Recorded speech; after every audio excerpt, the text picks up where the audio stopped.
everyone, and welcome to a new episode of Sox Machine Live. Yes, we have brought it back. We are streaming live on our YouTube channel at youtube.com/Sox Machine. We also have a Twitch channel. And for some of you, you are watching this on Twitter. You can follow us on Twitter at Sox Machine. You can follow me on Twitter at SoxMachine_Josh. And if you're listening to this on the podcast, well, you're getting it to this episode later than everyone that's watching it live. I'm your host, Josh Nelson. Alongside me is going to be the managing editor of SoxMachine.com. It's Jim Margulis, as we are streaming live on April 6, 2023. And the Chicago White Sox just wrapped up their first home series of the season. We'll recap what happened against the San Francisco Giants. A lot bad. Not much good happened for the White Sox, if that's even English that I just spoke. We'll also talk about Eloy Jimenez going on the injured list and the Chicago White Sox this Easter weekend heading their way to PNC Park in Pittsburgh to face the Pirates. But Jim, let's start off with some good news. And the best news that the White Sox could have received this week is that Liam Hendricks has beaten cancer. As he posted on his Instagram, the latest update. And it's been a long process for Liam Hendricks, but he wrote on Instagram 5 months ago, "My life changed forever. You never think you'll be the one who hears you have cancer, but there I was in shock and fear, not knowing what comes next. These past 5 months have been both the quickest and slowest of my life. Being able to ring this victory bell has been one of the most emotional things I've ever done. I cannot thank my team of doctors and nurses enough for coming up with the best medical care." And with the way that the White Sox bullpen has been performing, yes, there is a baseball reason to be excited as White Sox fans. But for the most part, Jim, White Sox fans have been attached to Liam Hendricks. They like rooting for Liam Hendricks. And after this terrible news we heard in the offseason that he did have cancer, we didn't know if he was going to be coming back in 2023. What a great way to start in the month of April to hear and see Liam Hendricks ring the victory bell and beat cancer. Certainly. When it comes to cancer treatments and like winding down the end of the line, I was like not sure when to say somebody has beaten cancer versus like somebody's in remission versus somebody is, it's going well. So I never want to like prematurely state it. So him ringing the bell was a very welcome gesture just to make sure that we're using the right terminology and using the, having the right frame of mind here. But yeah, I guess one of the benefits of being a baseball player, aside from, all the benefits, is that like when you have something like this happen to you, one, your body's already like ahead of the curve in terms of being in shape, but also like, your job is your body. So, if you're not pitching, then you can devote all your attention to like getting your body to beat this. So I'm hoping that like he was able to direct his, the time and attention he'd usually be taking towards ramping up his pitch counts and like working, on getting his stamina up and just directing it towards, knocking out non-Hodgkin lymphoma. So yeah, it's really great news. And then like, once he's throwing the ball and once we hear that, he's in Arizona, doing baseball activities, then we can start like turning the conversation towards like, when might he be in Chicago, or at the very least, like when might he be in Birmingham or Kannapolis, wherever he starts his rehab stint. So great news. And just, watching the White Sox pitch, it's tough not to be impatient in terms of like when he can get back. But for the time being, just everybody can celebrate this achievement and let him recover from the recovery, which has been very, you always hear about it. Just, it sounds like the most stressful, taxing thing in the world, even if you are, a world-class athlete like he is. I know you're advocating for patience, Jim, for White Sox fans to be patient while Liam Hendricks recovers. I don't think Liam's going to be patient. Yeah. He's going to be very eager, just with his personality, to return to the White Sox as soon as possible. He is not on the 60-day injured list. So as soon as he can prove to the White Sox through his throwing program and with his extended spring training version, whether that happens in Glendale to face some live batters, or the White Sox do have him pitching some games in the minor leagues, more than likely with the Charlotte Knights, as the White Sox like to send their rehab pitchers to the state of North Carolina. Because if the Charlotte Knights go on the road, you're not leaving North Carolina, Liam. Go pitch for Winston-Salem or go pitch for Kannapolis, which would be very unfair for those poor A-hitters if they have to face Liam Hendricks. But the White Sox do have a homestand post-Memorial Day weekend where they have the Los Angeles Angels arriving to Chicago in late May, and to kick off June, the home series against Detroit. So fingers crossed, if everything works out well for Liam Hendricks, he could rejoin the White Sox for that homestand in late May and early June. And hopefully the White Sox are still in it, because after that speck of optimism, let's talk about this first home series of the 2023 season, Jim. The headline... I was going to say, to quote our friends at the 108...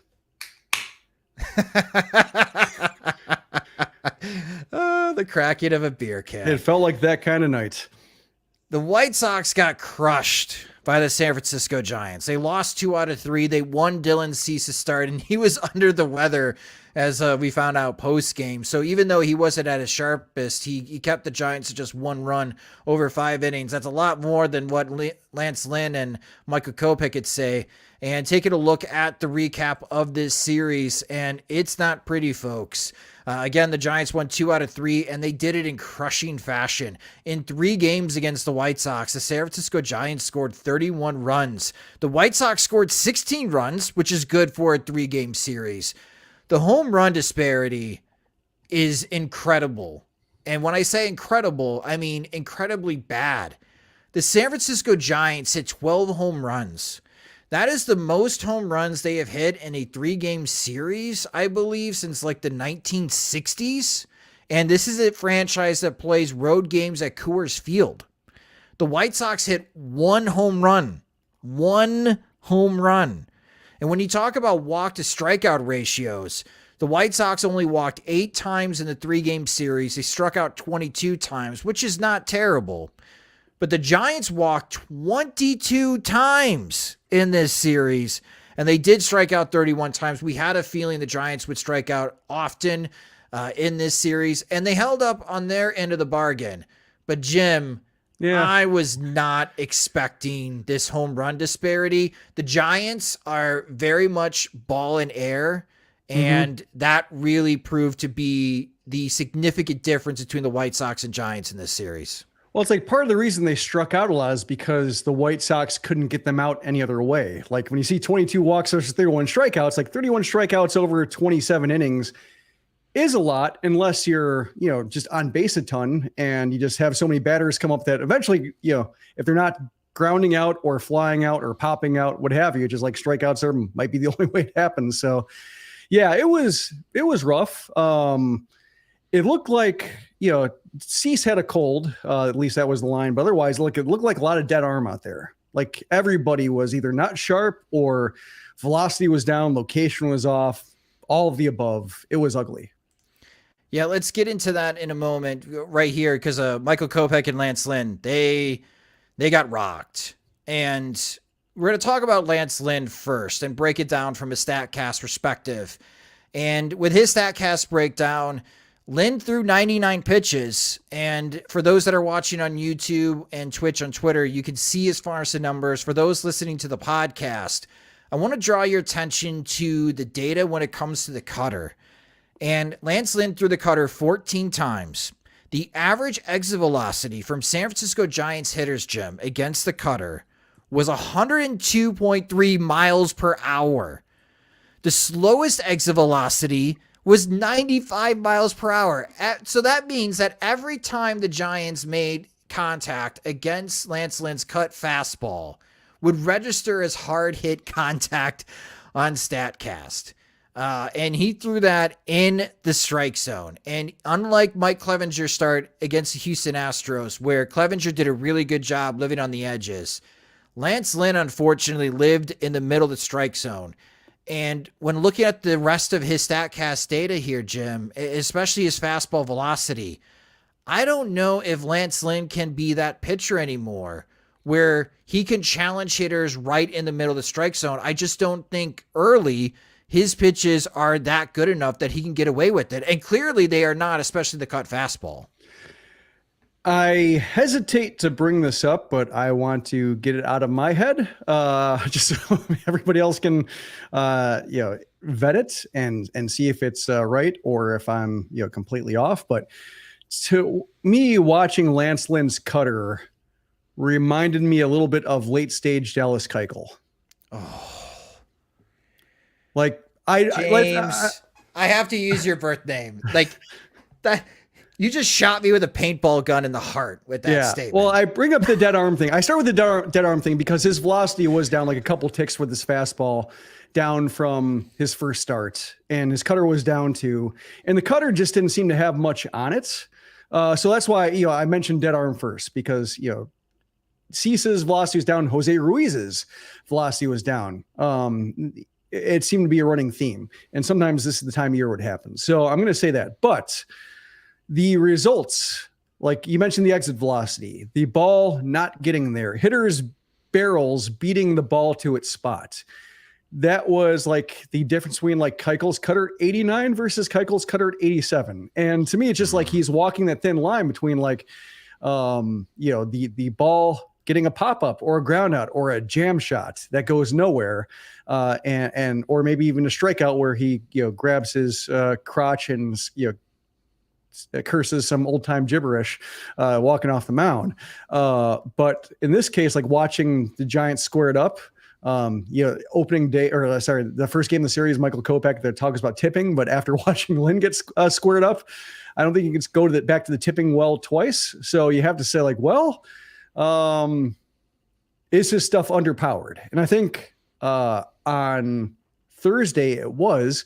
I'm hoping, like I said, since his velocity was up last start, his velocity was up during the World Baseball Classic, that this was just a dead arm downturn aberration that will be corrected in short order. But that's just what this start reminded me of, is just he's walking more guys because he's not missing the bats, or he's not getting at bats to end earlier. And that's kind of what Keuchel's end was, where whatever wasn't getting crushed was getting fouled off, not being put into play, and at bats just got really long.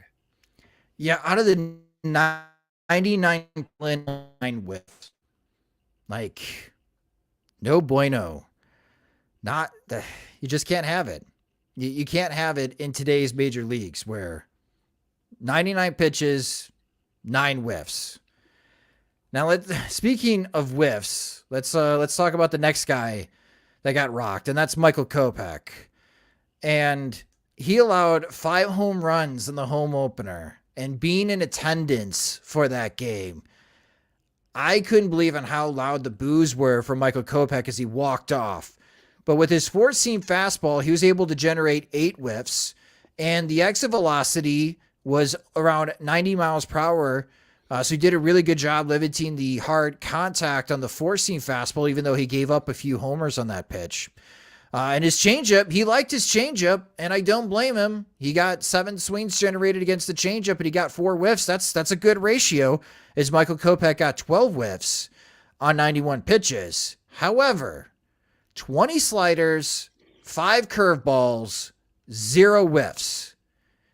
In 2023, that seems almost impossible, Jim, where a starting pitcher can throw that many pitches, could throw that many breaking pitches, and generate no whiffs. I know you wrote about this on SoxMachine.com, but for those that didn't get a chance to read your column, you rewatched the part of Michael Kopech's start from the home opener.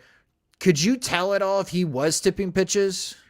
I could not. Part of that is watching the NBC broadcasts, and I believe the Giants also have an NBC broadcast, and just with the pitch clock, they have to scan. So they have to scan around the park. They have to do graphics, cut to the booth. So like it's hard to see like his complete windup at all times for all pitches. So I didn't see anything obvious. Like sometimes you see like a guy holding his hand position in a different way, or holding his glove position in a different way, or like waggling his glove because he's really digging into his glove for his grip and giving that away. Sometimes like the tempo or something like that. Like I didn't see anything consistent. Like I thought maybe on his fastball, he's pulling his hand away from his glove faster than he was with his curveball, but I didn't see that consistently enough to really say it. So to me, as an amateur, and I would call myself an amateur in this regard, like I didn't see anything, like nothing glaringly obvious, but when you see him give up homers on 3 different pitches in 1 inning, and and 2 of them weren't terrible, like the curve to Yastrzemski, I believe, or was it Conforto? I can't remember. Like the left-handed homers going really, really far was the theme. But like either way, it wasn't terrible. The fastball to VR wasn't terrible. the question to me, like watching, the pitches and watching the inning, was like sequencing might have been the issue, to where like the curveball he threw wasn't terrible, but the curveball beforehand, immediately beforehand, was better. The fastball that he threw to VR was the 5th consecutive fastball in the at-bats, and maybe it wasn't as crispest, or maybe just like he had seen the delivery enough to where like maybe he wasn't tipping something dramatically, but having seen it 5 times in a row, like, what it is, just because there wasn't enough variety. So to me, like, that seems a little bit amateurish to say like, catcher should do a better job of calling pitches, because like, I don't, it could be a case where he really was tipping, but you could really only see it from the home plate versus, directly behind. Like, that's very possible that they could see something, or from the dugout side, they could see something and relay to hitters to watch for as they're in the batter's box. But that was the only thing that jumped out to me, was the pitches they gave a homer on in that inning were lesser versions of pitches that they just saw. And, the White Sox didn't say anything with regards to tipping. They said that they saw something that they can correct, but I guess they said something versus like tipping mechanics. Like, maybe it is sequencing that they're talking about. But when you see 25 breaking balls and no whiffs, like not a one, and it's not because Kopech has bad breaking balls. Like, if Lance Lynn threw 25 breaking balls and he get a whiff, like, his breaking balls aren't necessarily great. So I could see that, but Kopech's slider is pretty good. So I could see some reason why he didn't have the success that he should have had, or even like the, I wouldn't say success, but like mediocrity that he should have had. Like, he was bad at the end, and maybe there's a reason. Kopech and Lynn dug the White Sox a hole that they just could not get out of. So those 2 losses, the home opener losing 12-3, and then losing 16-6 in the grudge match, in the rubber match to decide who wins the series. I mean, just a laugher. And Lynn gave up that 3-run shot to Michael Conforto in the first inning, and the thing that I said right away when I saw that was, whenever you're giving up a 3-run homer in the first inning, that's a pretty sizable hole. And the White Sox, they tried. The offense tried. They made it 4-2 at one point. And I thought Gabe Kapler, the manager of the San Francisco Giants, he did make a good call, because Alex Wood, if he stayed in the game longer, I think it was just a matter of time, the White Sox tying the game. Like, with Jake Berger in the lineup, and we'll talk about that in a moment, him crushing a double, Tim Anderson coming up with a big hit to drive into to cut the lead.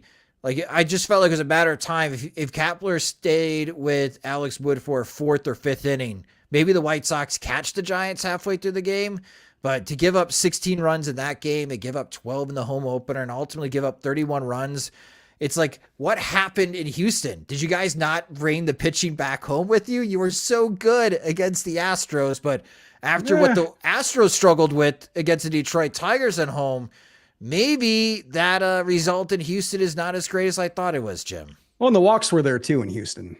That was my big concern, is like, man, it's a lot of walks, especially from the bullpen. And the walks had come around. And, as Dan mentioned, one of our Veterans Committee members mentioned in our chat, like, what's it, 71% or something like that? It might be updated now because of the runs they scored late. But at one point in the game, 71% of the runs they allowed this season were with 2 outs. So it's not only the walks, not only the homers, but just like also the sequencing of the at-bats, and the damage is really designed to really frustrate the most.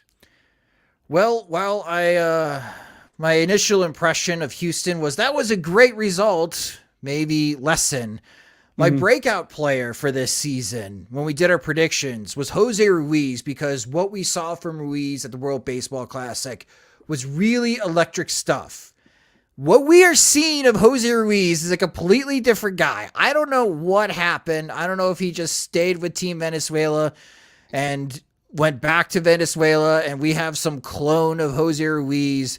But Jose Ruiz, if we get a press release in the morning saying that he gets cut by the White Sox, I would not be shocked, because Jose Ruiz's ERA is above 25, which as a reliever, it may take into August to get that back to normal. And looking at his StatCast breakdown against the Giants, and for those that are watching on YouTube, you could see, look at the blue numbers and the down arrows when it comes to pitch velocity. And for those that are listening onto the podcast, the four-seam fastball down 2 miles per hour of his average, and the spin rate is down. The curveball and sinker spin rates way down as well. So all of his pitches are losing velocity. He's losing spin on all of his pitches as well. And he is just getting bombarded. I mean, the Michael Kopech start, Ruiz comes in the ninth inning. He gives up like a grand slam and another home run. He comes in, he gets 2 outs of the 5th inning after Lance Lynn, and then it becomes a laugher in the 6th inning. Jim, what happened to Jose Ruiz?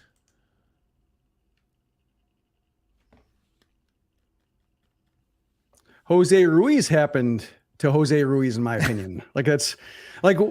Once, I saw him in the World Baseball Classic, very good job. But I remember watching his changeup last April and saying oh, this guy's got a changeup now. This is interesting. The fastball slider combo wasn't doing it enough.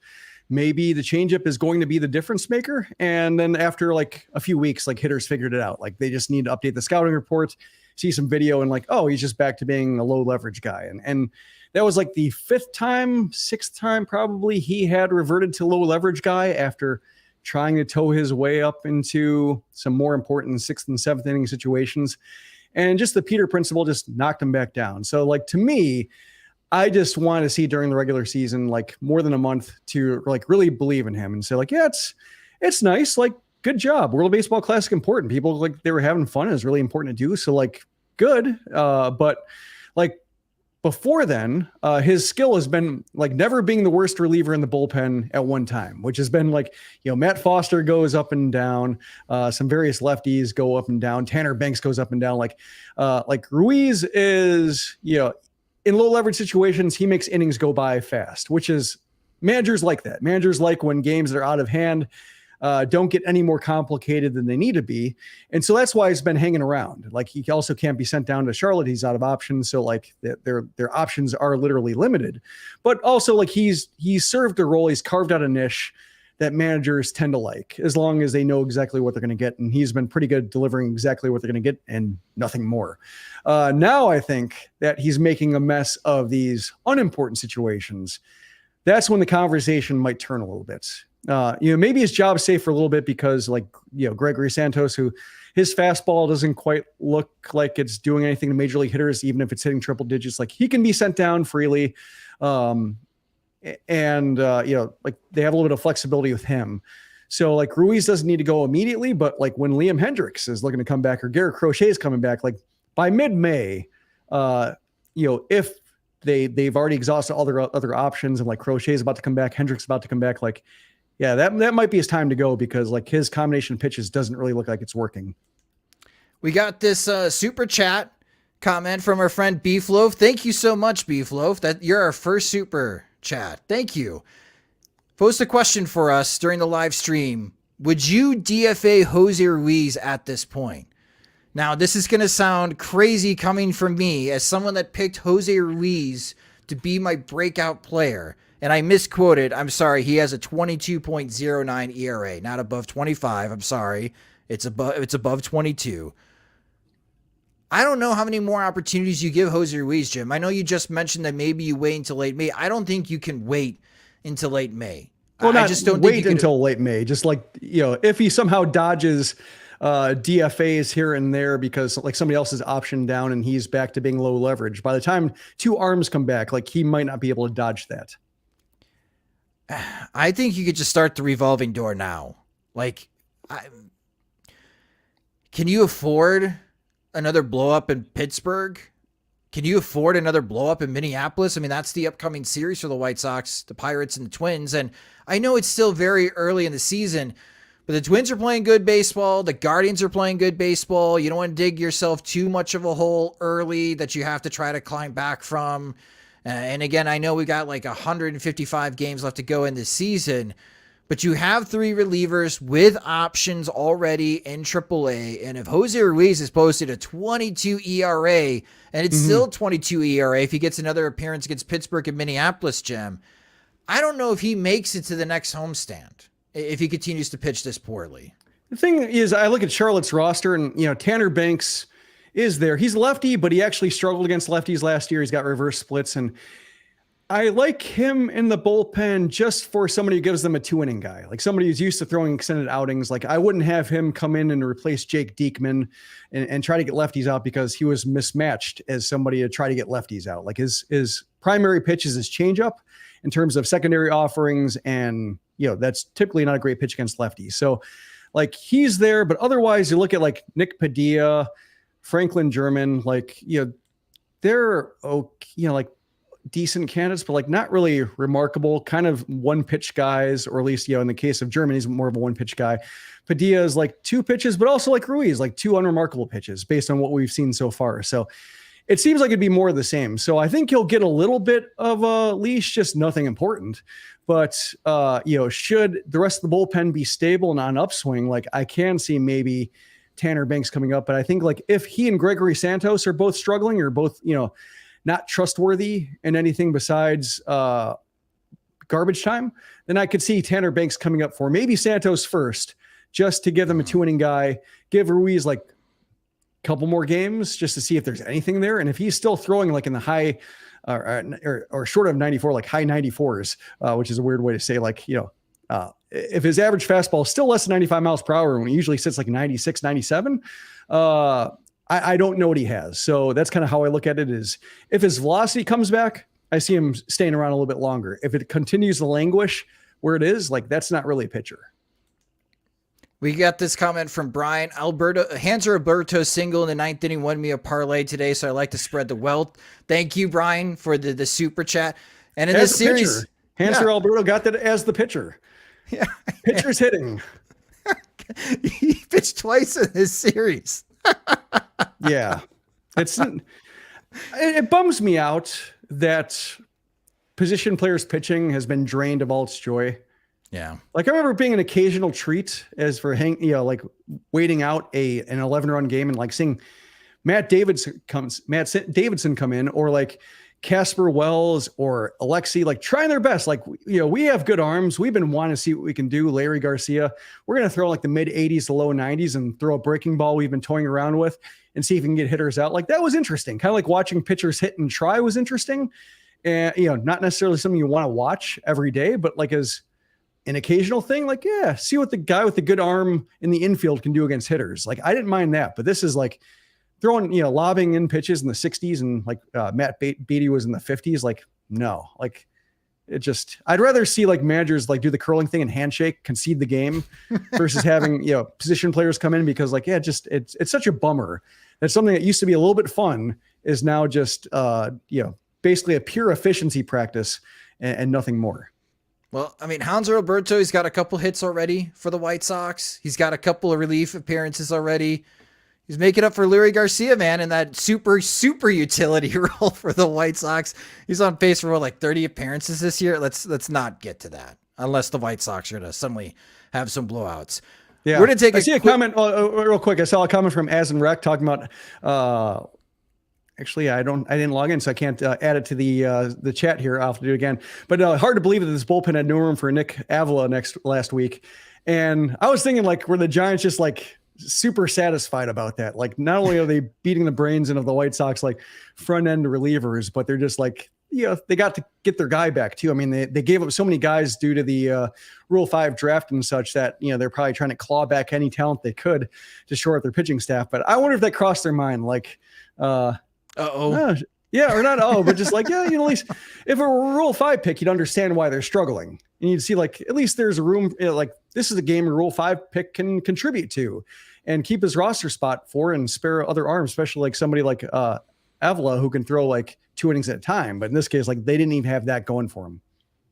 We got a YouTube comment from Solid Angle. Hanser Alberto's ERA is lower than Jose Ruiz. Even after the slam? You can only Hanser Alberto's at 21.6. Jose Ruiz is at 22.09. Wow. It's not even like, he got lucky for 2 innings. Yeah, he struggled too. Oh man. All right, so we got a quick promotional item here for those that are watching on YouTube.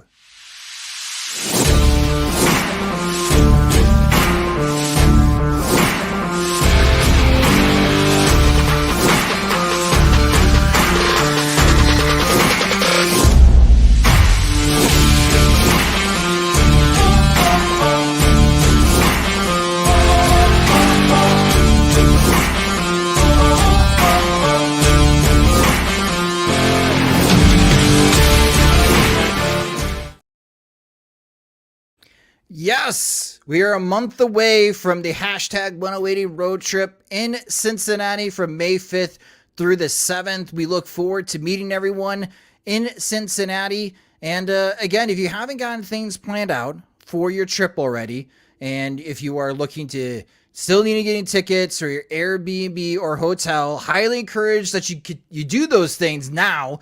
I know a lot of people have been preparing for a long time for this trip for Cincinnati, but we are within 30 days of going to Cincinnati. It's going to be a fun time. So if you are one of those late planners and you decide to change your mind, like, you know what, I'm going to meet Josh and Jim out in Cincinnati. They're going to be there, and I'm going to meet up with from the 108 crowd because I never get a chance to hang out with them. You'll be able to do so again in Cincinnati from May 5th through the 7th. We're going to continue to amplify and hype up that road trip. If you got a chance to join us in Minneapolis or in San Diego last year, these are always a lot of fun, and I want to keep drawing people's attention to it. We're just 30 days away from seeing everyone again in Cincinnati. Yeah, after a series like this, you might think, like, why would I travel to watch the White Sox? And to me, like, these kind of meetups are, at least we have each other. Like, that's really what I try to emphasize, is that, like, even if the White Sox aren't there for you, everybody else is. And we can at least rally around that. Yes. So let's go to another aggravating topic. Eloy Jimenez is on the injured list with a hamstring strain. Now, before the last game against the San Francisco Giants, Eloy told reporters that he hit, he ran. If he wasn't on the injured list, he would be available to pinch hit. And Pedro Grifol is pumping the brakes, saying, let's see where he's at after the 10-day minimum on the injured list. The White Sox originally said in their press release that Eloy is going to be out 2 to 3 weeks. The initial impression from many, especially on social media and in the media for the White Sox, and I'll even include myself in this, this is maybe not the maybe not the straw that breaks the camel's back. I'm sure a camel's back would break a straw. But it is getting annoying, Jim, on just how Eloy Jimenez running from first to third gets a hamstring strain, and he's out for multiple games again, and he's not even playing in the field. That's why when there was talk about, like, him playing right field and saying, like, you got to keep him healthy, like, and that's not going to keep him healthy. Like, just, it's, you know, he's hurt himself so many different ways, running the base paths, running in the field, celebrating at home plate. He tweaked his knee doing that. He's, you know, his constitution, I think, is rather delicate, and he did lose the weight. He did, like, try to I guess, reduce the strain on his body in that way. And so far, not great. Yeah, I had the same reaction you did in terms of, like, or at least the same reaction Pedro Grifol did when hearing Jimenez, like, saying, like, I could pinch hit, I could be out there, like, be out there to be hurt again. Like, to me, that's just, you know, when you try to brush off a hamstring strain after losing so much time to strains and pulls and tears, it's, you understand, like, I guess the attitude of, like, wanting to be out there and put it past you. But also, like, I guess I'd like to see some acknowledgement from somebody that this keeps happening, because, like, last time we heard from Rick Hahn about the nature of Jimenez's injuries, he got mad for saying, you know, he's injury prone. And, you know, we heard, he got very defensive. Yeah. And, you know, we had all of Tony La Russa's issues with guys who can't, you know, run, and Jimenez taking him out of games because he tweaked the knee, and just, like, I don't know, you know, whose judgment to believe when it comes to Jimenez. Like, I don't trust him. I don't trust the front office. I don't trust Grifol, just because I don't know enough about Grifol right now to just know how he relays injury. So the fact that he was cautious and did not echo Jimenez's sentiment, I think, was a point in his favor. But also, we just have to see, like, our timetables hit. Do guys come back without any complications before he can really start, like, building up credibility? Like, he doesn't have any credibility right now, just because, like, he has not been tested, and because the White Sox were so lousy in the last administration with correctly reflecting the seriousness of injuries and identifying and compensating it, or not compensating, as we saw with, you know, roster moves to make sure that they had a full 26-man roster at all times or as often as possible. Like, I don't know who to believe, and that kind of sucks right now, especially when it happened so early in the season that, they didn't even have like, a month of health that you could start saying, oh, things are, somebody had to get hurt at some point.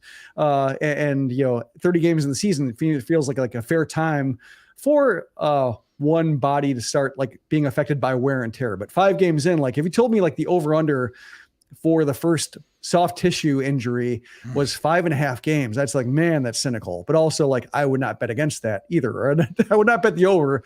I would just say like, I would feel foolish for betting the over. And if hit under, I'd say like, oh, of course. And when Jimenez went to the injured list, I was like, of course. If Luis Robert had this injury, it would make sense to me, because look what he did in Houston, running down those fly balls, making these incredible catches. That would make sense to me because you see the effort. Mm-hmm. If you can't run from first to third without getting a hamstring strain, like this goes back to the John Kruk quote where a woman walked up to him as he's like chain smoking outside a restaurant and being overweight, that he should be ashamed because he's a professional athlete. And he tells the woman, ma'am, I'm not a professional athlete. I'm a baseball player. And it kind of fits into that whole mentality of like, you can't run 180 feet without like getting a hamstring strain. Like you're in your mid-20s. Stretch, dude. All right. Yeah. I ran before today's game. That's great. Did you stretch? Did you stretch before running? Did you stretch after running? Are you changing the way you prepare before games? Because if not, then nothing's going to change. You're going to constantly get these soft tissue injuries and people are going to get really upset with you. Everyone, media, your own teammates, fans, because you can't stay on the field. And Eloy, there's not a lot of value in a DH only player that can only play 100 games a season. There's just not.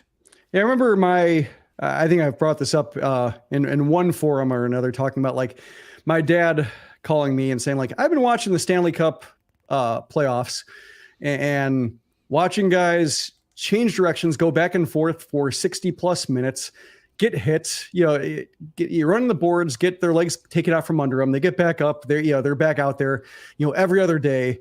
And the White Sox can't run to first base without getting hurt. And like, just wondering like, how are these, they're both athletes. They all have training staffs. Like, why are the White Sox so susceptible to this when like other sports like are more demanding for bursts at a time? And just like, yeah, I don't know. And that's why like Jimenez's response while saying he can play, like it just worries me a little bit. Like nothing's being learned. It's just like, he's just going to get hurt. He's going to say he can get past it. And then he's going to get hurt. He's going to say he can get past it. And it's always going to be this like 2 weeks on, 3 weeks off thing, or not. In this case, it wasn't even 2 weeks, but just where like, you never feel like, oh, big month coming up, got, 4 big series out of 5. This could decide the Central. Is he going to be here for the whole thing? Right.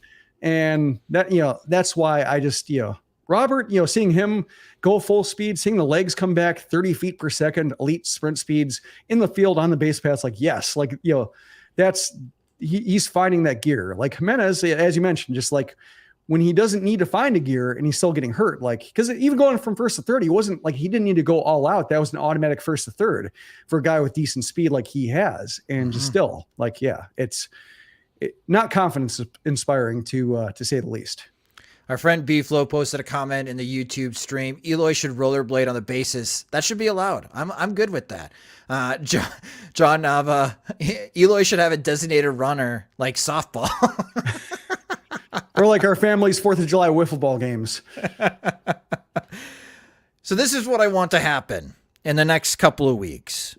I want Jake Berger and Gavin Sheets to light the world on fire, Jim, to press the issue and to give the impression to Eloy, you are not as needed as you think, sir.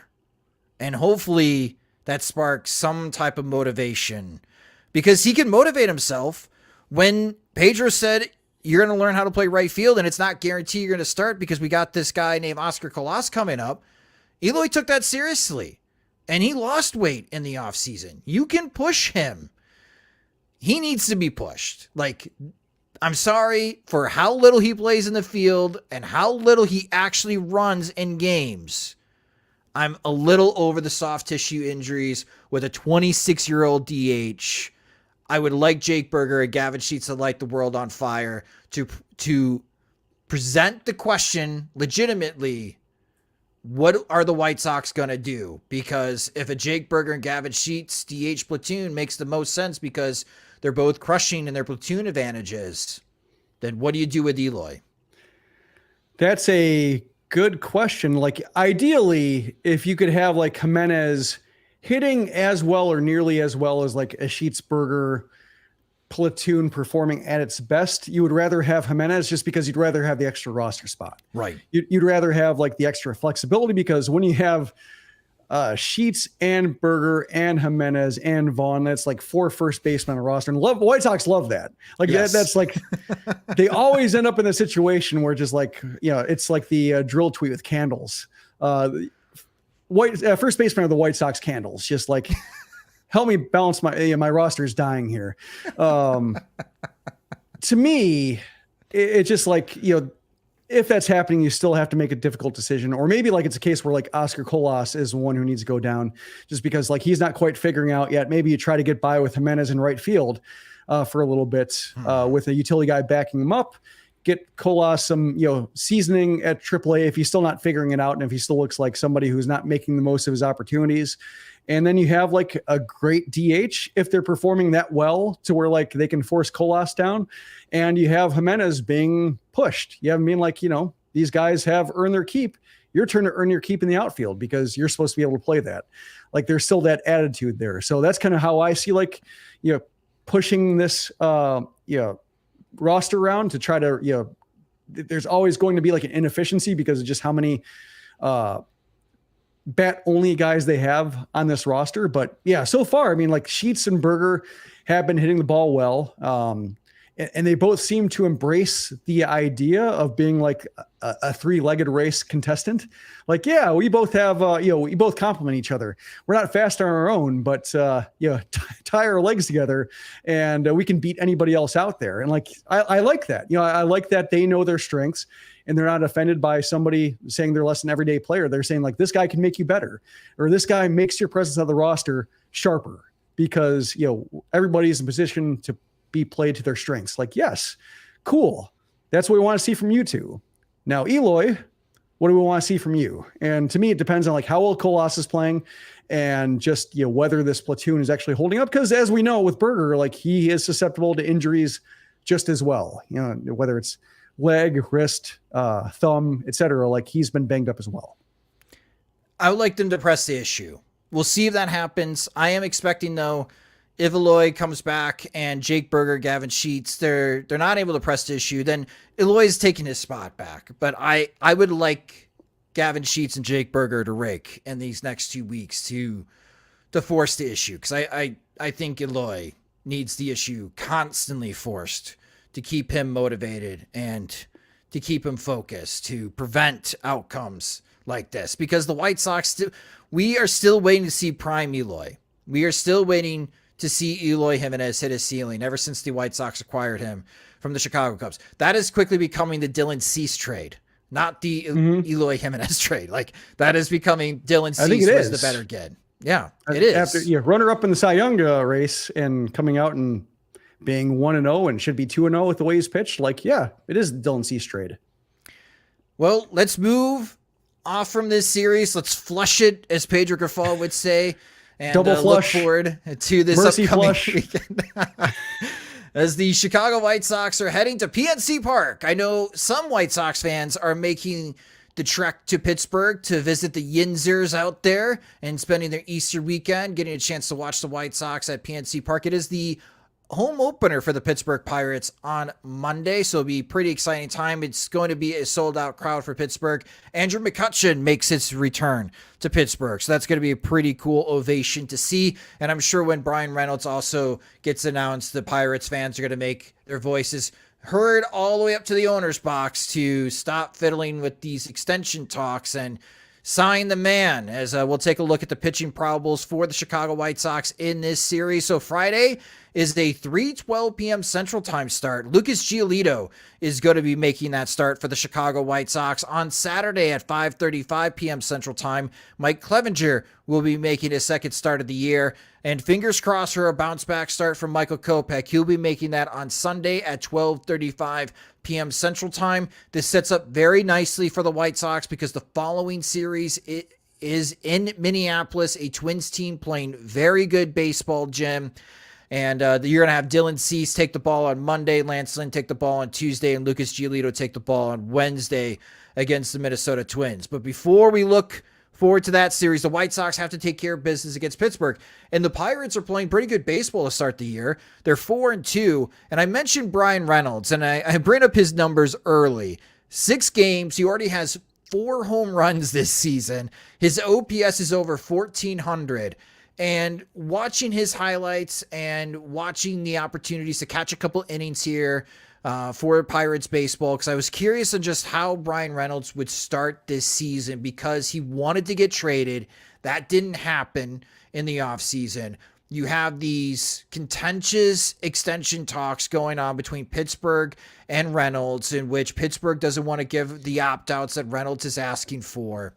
And Reynolds is playing at a very high level, and this has me a little worried here, Jim, that the White Sox have to be careful because I think Brian Reynolds is trying to prove a point that he is one of the game's best outfielders, and he wants to put himself into a better situation. Right now, the way he's starting, he might hit himself into a better situation.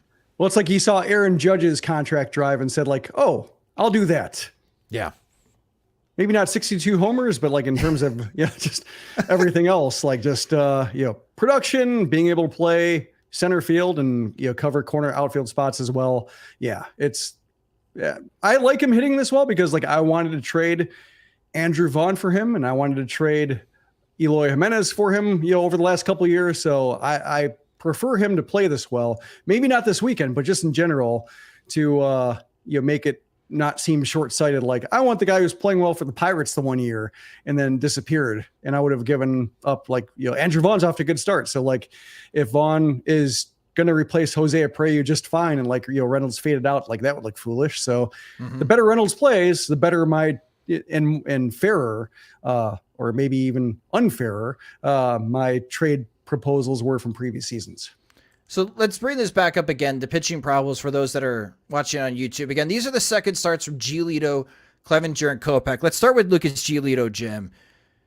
I thought he pitched really well. I thought he recovered nicely against Houston after the first inning where he was getting BABIP'd and he gave up 2 runs without allowing any hard hit contact in that first inning.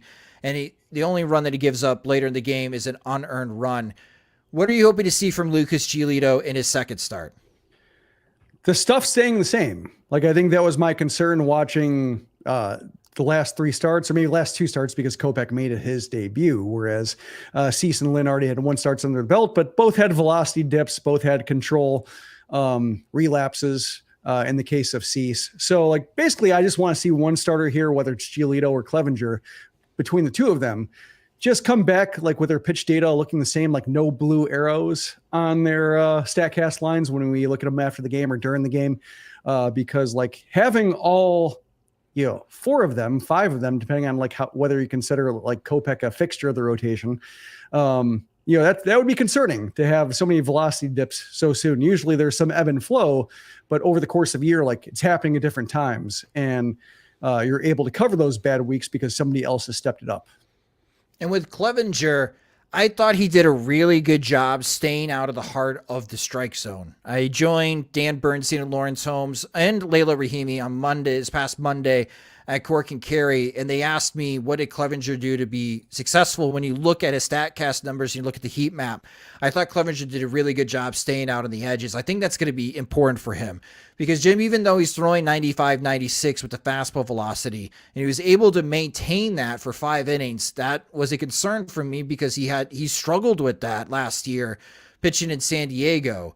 But I don't think he can live in the middle of the zone against like Brian Reynolds. I think Reynolds will make him pay if Clevinger stays in the middle of the zone. So I'm going to be paying attention to the heat map on Saturday and where Clevinger is going to be living against the Pirates. Yeah, I think it was 3 walks, 3 hits, 2 hit batters over 5 innings. So he dealt with the share of traffic, but it's a case where, he's nibbling, but he's good at nibbling, or he was good at nibbling that one start. And sometimes it's not fun to watch. Like, it's not fun to watch when guys aren't good at nibbling. That means they're scared. So as we learn what Clevenger is, what his velocity ultimately is, like how good his slider is, like how good his control is, like it's worth, just building up data sets and understanding, was he lucky to get by with that much traffic and no runs, or is that the way he operates? And because his fastball is so lively at the top of the zone, like he's going to be targeting the belt and above. And he's really good at like aligning his strike zone to where like he considers the bottom half of the strike zone like top of the thighs and everything upward. And like, he's just really good at hitting that spot over and over again. And the spots he doesn't hit are on purpose. So yeah, that's a case where like with, his fastball and slider combination, fastball stays up, slider stays low. Like, it's simple. And I think we saw with his San Diego starts that like, if his stuff isn't its best, and if his location certainly is his best, like hitters figure it out pretty quickly. But if he's hitting 94, 95, that gives him, I think, enough life to where like he can throw 5-6 innings that are maybe not the prettiest, but effective enough, especially for, the role on the staff he's supposed to play. I think you just hope after watching Kopech and watching Lynn the last, their starts in the San Francisco series, that he doesn't have to be Johnny Cueto and all of a sudden be the second starter. Ultimately you hope that he tops out at third at best. And, he's not somebody who has to be top 2 starting a postseason game. Definitely. You hope to just, early on in the season that he's just still exceeding back end of the rotation expectations versus like, you have to be the guy now because it's a long season, especially with his physical woes that we just don't exactly know how he's going to hold up. Right. And with Michael Kopech, I think it's got to pay attention early. Hopefully he gets a whiff early on a breaking pitch. If he does, then we can see what kind of adjustments the White Sox are making. Whether you still believe Michael Kopech was tipping against the San Francisco Giants, or as Jim pointed out earlier in the show, there's a sequencing issue that the White Sox have to do a better job of calling a game with Michael Kopech. I don't know if Michael Kopech is calling his pitches like Dylan Cease is, and then like Grandal or Savalas confirming the pitch that Cease is calling, and they make that on their right knees where their pitch comm is at. But if Michael Kopech's not calling his pitches, then it's really up to Grandal and Zavala to help out with the sequencing issue, if that is the case. But hopefully Sunday we get an early clue, early success for Michael Kopech on Sunday. Hopefully the White Sox win the first 2, and then they're going for the sweep on Sunday. But the White Sox currently at 3-4. If they win 2 out of 3 here in Pittsburgh and they're 500 going to Minneapolis, I think that's a really good outcome, Jim. Yeah, I mean, like, Pittsburgh's feisty so far, as we're seeing with the White Sox. Like, it's, and we're watching like what the AL Central, for better or for worse, like the Royals look really rough. The Tigers have looked really rough aside from Houston, but like their bad games have been bad. Like, teams are still trying to find themselves, and winning a series in any way, I think, is just kind of the point, until until we know what everybody is. So yeah, 500. I mean, the White Sox have basically been a 500 for recent history, and they can't get away from it. And it's not good, but it's also like there's a lot worse happening right now. And especially with the way the White Sox are playing and some things they have to overcome, like that's fine. Like, survive and advance right now for a series in Pittsburgh. Like, losing 2 out of 3, bad. Winning 2 out of 3, great. Yeah. Yeah. If you can get back to 500 before that key series against Minneapolis, again, you have 6 fewer division games against each of the opponents in the American League Central. And with the way that the Kansas City Royals and Detroit Tigers are playing, it's not maybe the Detroit Tigers playing against the Houston Astros, but you'd like to have 19 games against those 2 teams from what we are seeing early from the Royals and Tigers, but you don't.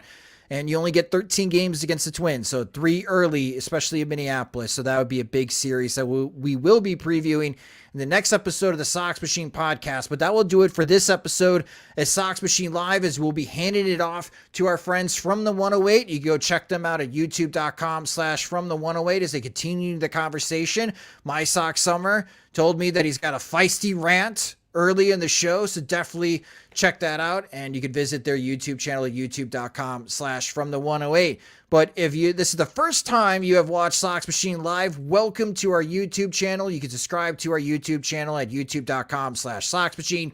Again, you can follow us on Twitter. We're at Sox Machine. You can follow me on Twitter at SoxMachine_Josh. If you don't get a chance to watch the live stream, or if you just want to listen to us, you don't want to watch us on YouTube, you can listen and subscribe to the Sox Machine podcast wherever you listen to podcasts such as Spotify and Apple Music. If you enjoy our work and want more, you can get more by becoming a Patreon supporter at patreon.com/Sox Machine, where our Patreon supporters get exclusive content like Jim, who just did the recent P.O. Sox mailbag this week, where he answers questions from our Patreon supporters. We're going to go curling with our VC members on Patreon, a special tier in a couple of weeks. So you guys can look forward to me slipping on the ice. I mean, curling the rock very well.